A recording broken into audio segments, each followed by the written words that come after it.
Hello, it's Phil Swann here again with another quick episode of Together as we look at well-being, good mental health, and the Christian hope.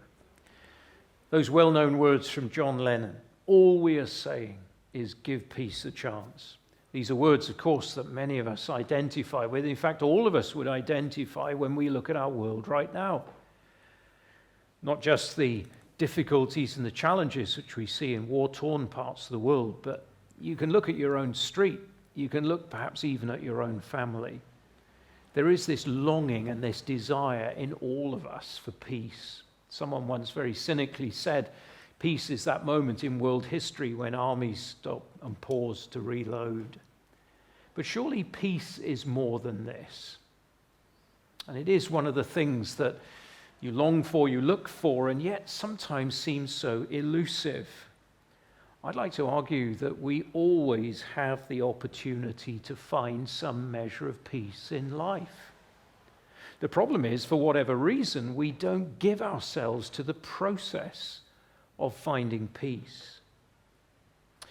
If we're willing to do it, we can make time to rest, to invest in ourselves. We can take time to breathe properly and to care for our bodies.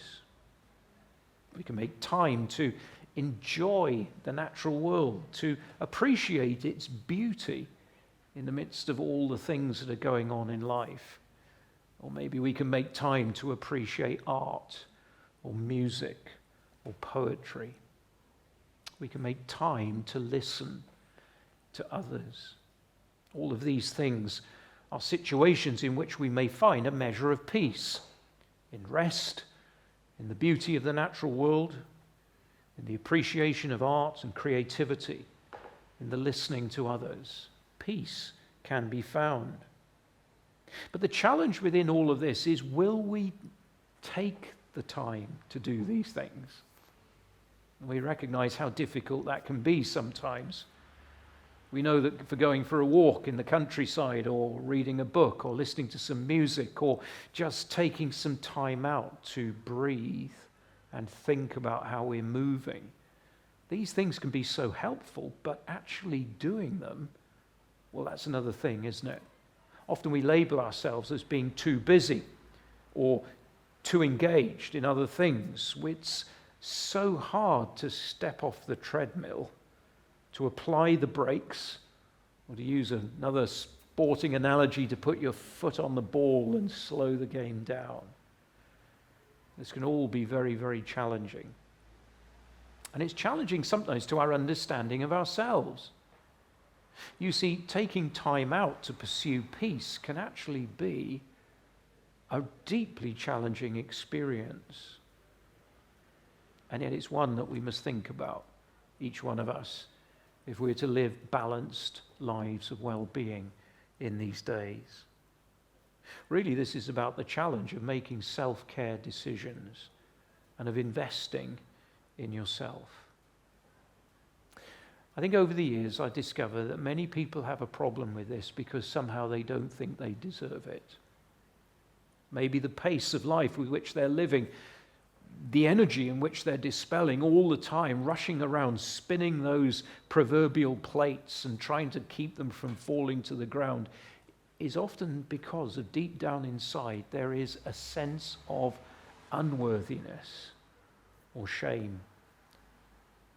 It's so easy to become a shame-driven person, seeking to find release from that in the amount of work that we do and the number of things that we do. As we consider the Christmas story, peace is, of course, a great Christmas word.